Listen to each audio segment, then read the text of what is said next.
Hello, everybody, and welcome to the first episode of Cedarwood Valley.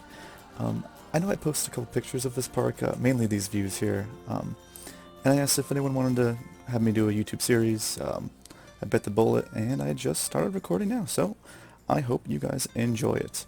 So I just want to give the first episode kind of like a quick rundown of the park and where I'm at with it, because I'm actually pretty far in it right now, but not nearly as far as I really want to be.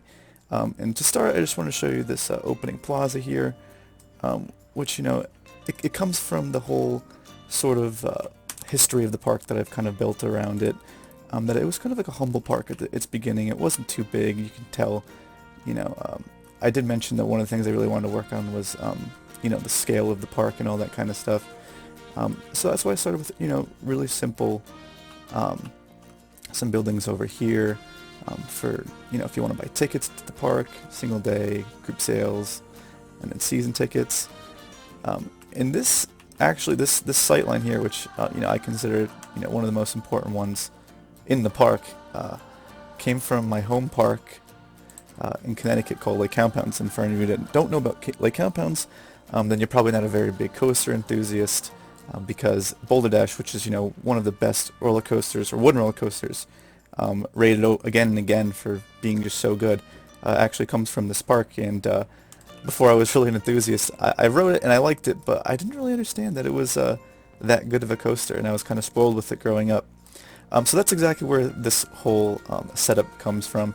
If you actually looked at pictures of Lake Compounds, the main street, which is these buildings behind, which I'll get to in a second, and then this kind of opening plaza here, there's a lot of similarities, but most specifically, the biggest one is this sight line of this very old roller coaster in the background, and this very simple, but kind of unique in itself, main entrance.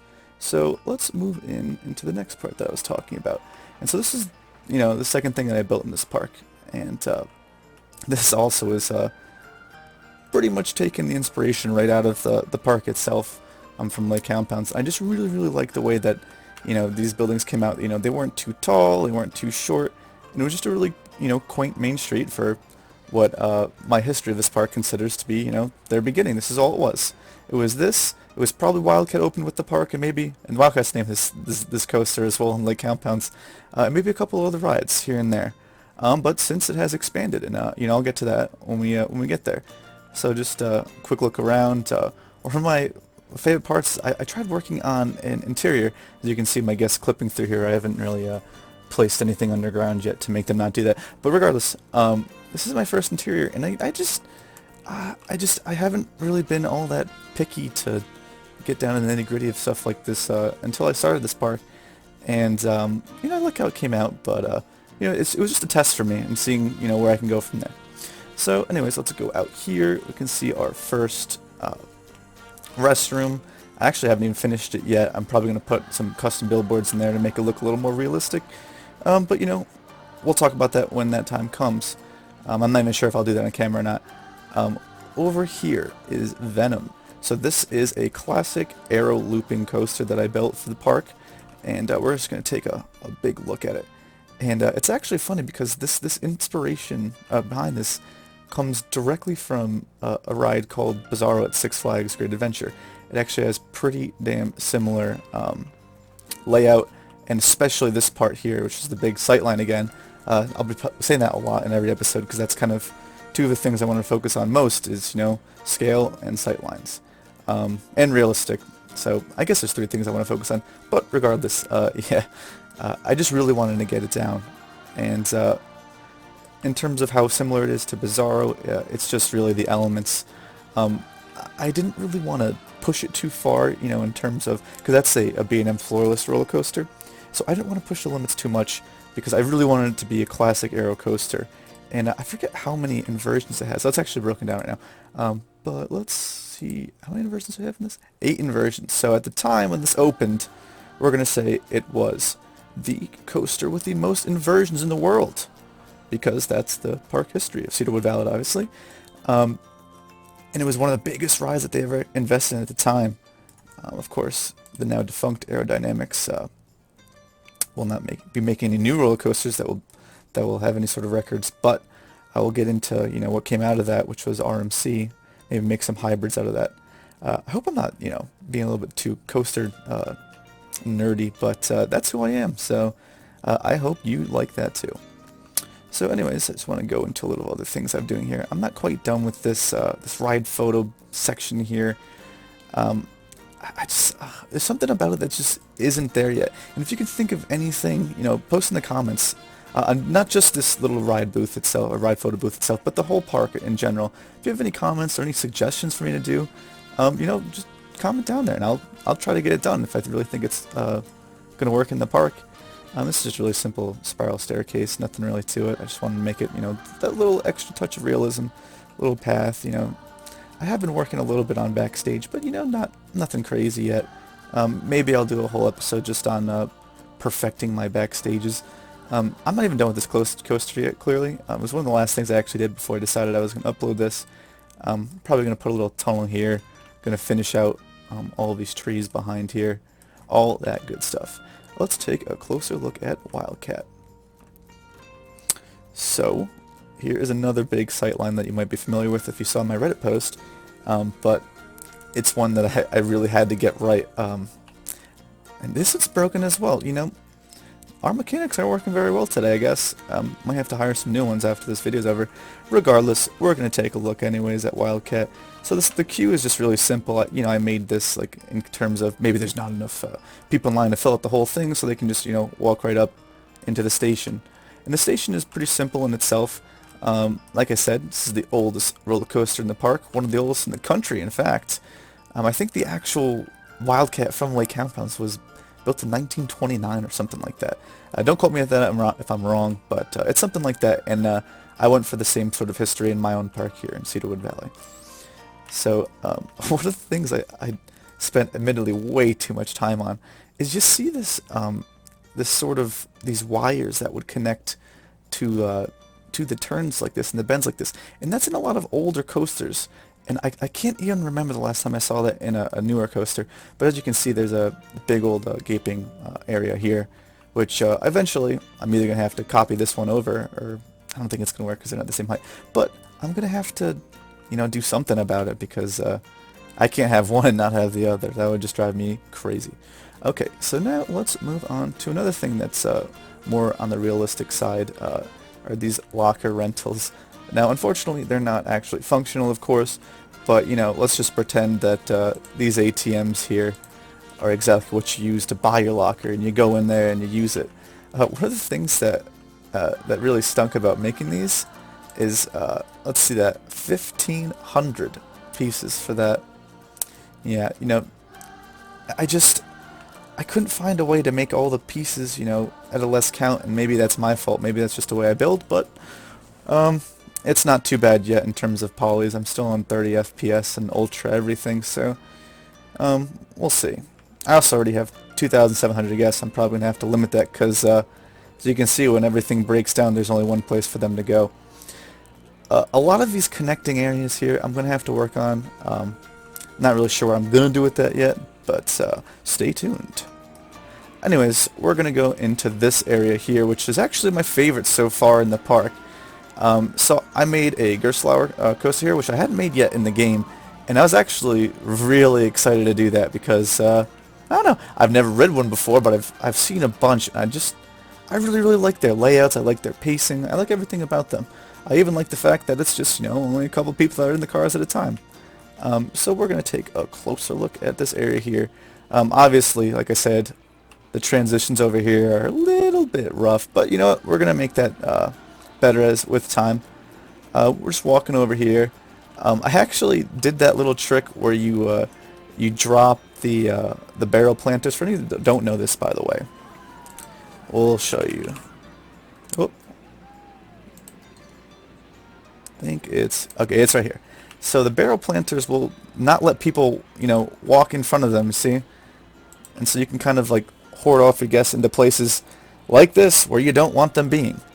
And originally I did that, and then for the longest time it popped up on my notifications here that there was people that were stuck in the park, and I could not figure out why. And so I just happened to be browsing through the park, and I came over here, and there was about 300 people right inside here because of the way that I placed the barrels. And I haven't gone back yet to fix it because I'm just not sure what I did wrong the first time.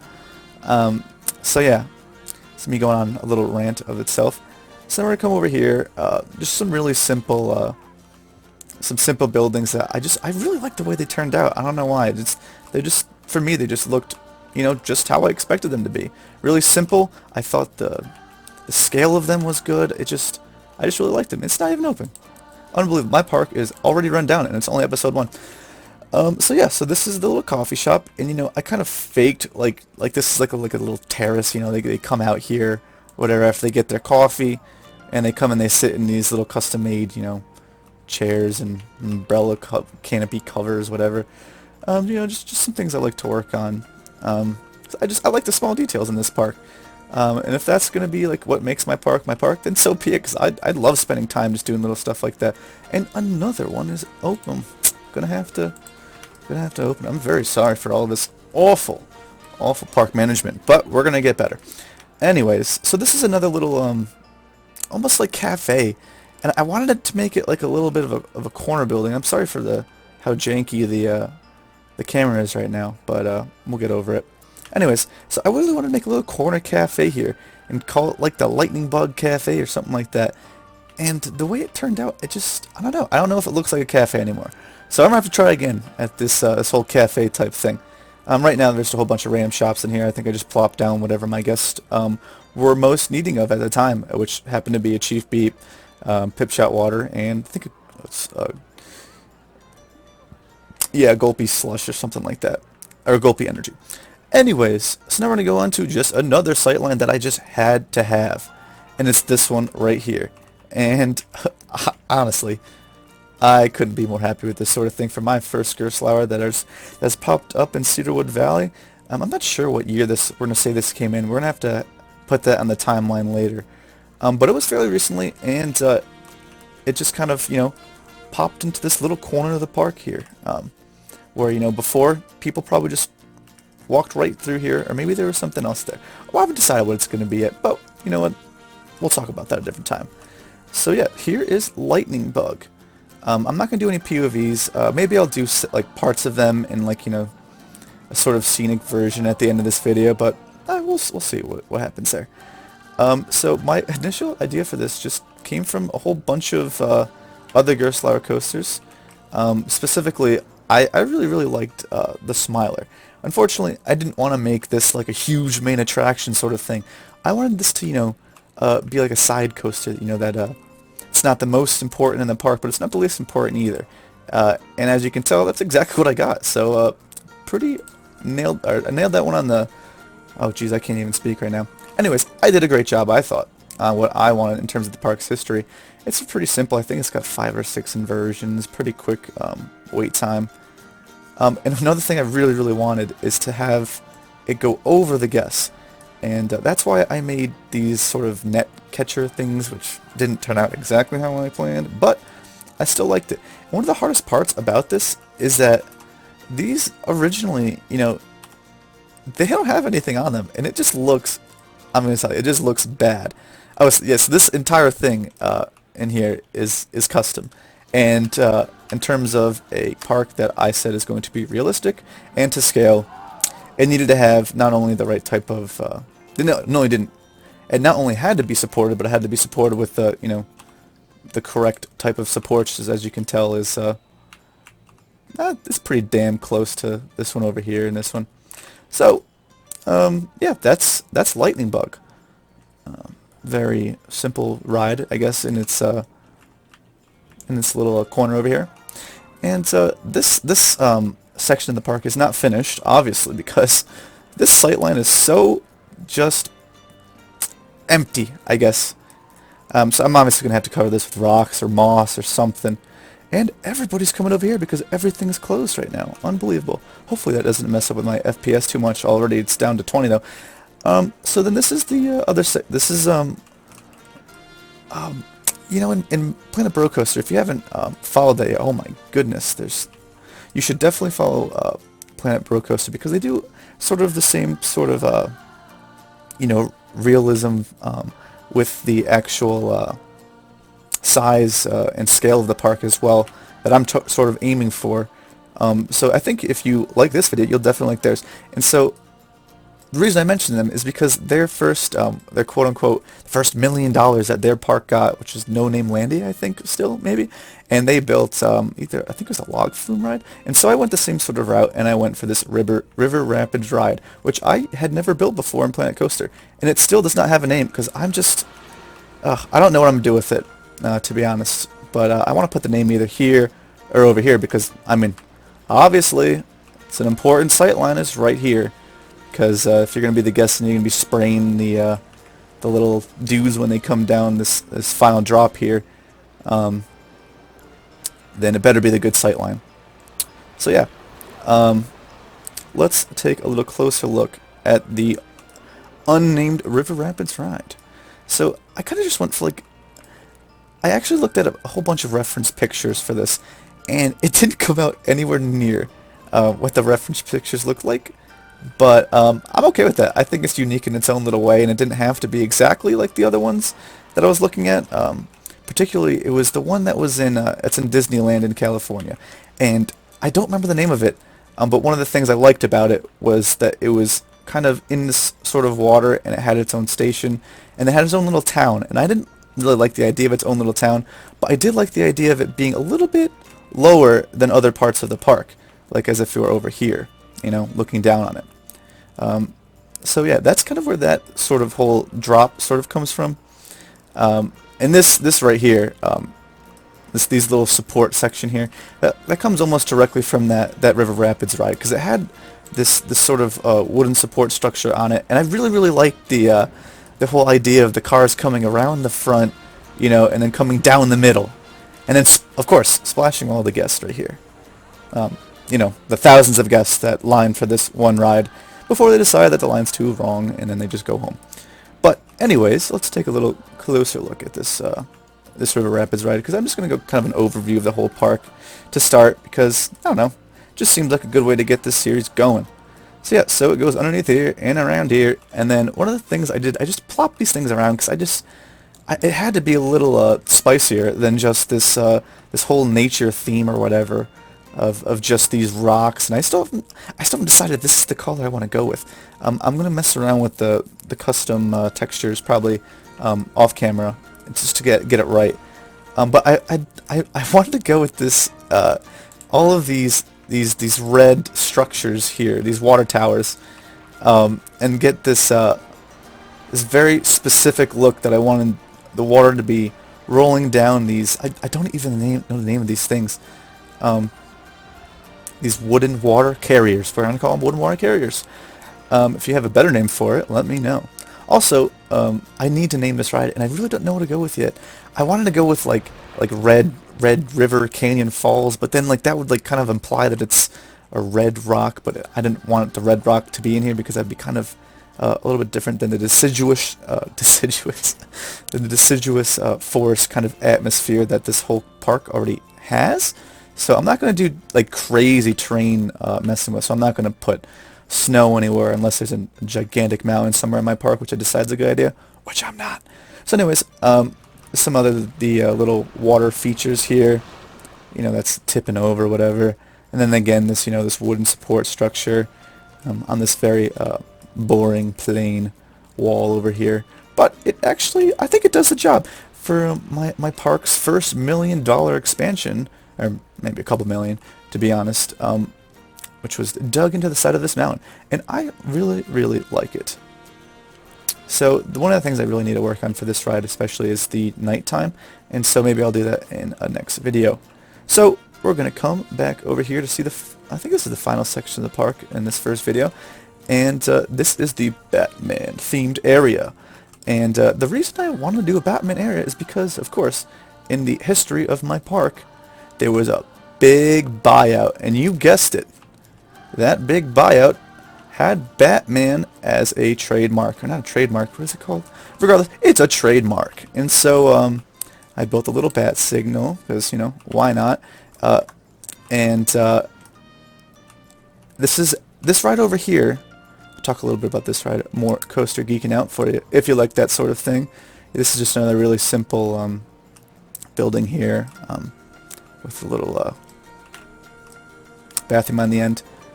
I'm not, obviously this is one of the last things I did, and I'm going to have to fix this up. So what we got here? We got the bat signal and the batarang. Oh. So over here now, this is what I submitted for a Reddit contest. It was I think the realistic coaster contest, and it was the month of June, I want to say. It was. And I'm going to probably spice this up with some more billboards and stuff like that. It needs a little more tweaking before I can call it a finished product. I know that's weird saying that I submitted it to a contest and still calling it not a finished product, but that's just how I build things. So yeah, this is Batman and Robin Revenge of the Chiller. And for any of you that had season passes or had been to Six Flags Great Adventure, that's the one in New Jersey, in the years, what years were this?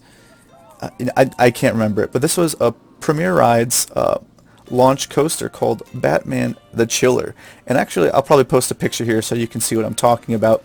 And that ride was actually taken out a long time ago, I think 2007 or something like that. It just suffered from a lot of mechanical issues with the LAM launch system that Premier Rides had at the time. And so in terms of my inspiration for this ride, it came exactly from that ride. And my whole tagline was, this is the coaster that Premier Rides would have made if they came back and had to redo a coaster for Six Flags Great Adventure. So it's really interesting the way the whole layout works. So obviously it is a dueling coaster, but it's not two stations. It's called a Mobius loop. And right here, this little loop right here, and that's what makes it a Mobius loop. Because when it comes back around, oh, there's a problem with the sequencing right now. Oh, because there's not enough people to ride it. Sorry. So it's a Mobius loop because it comes back around and does the layout again without ever going back into the station. So yeah, I really liked, the whole, again, sightlines. I'm going to say this too many times. I'm sorry. But that's just what I like to do. And so this is the dome actually from the park itself right here.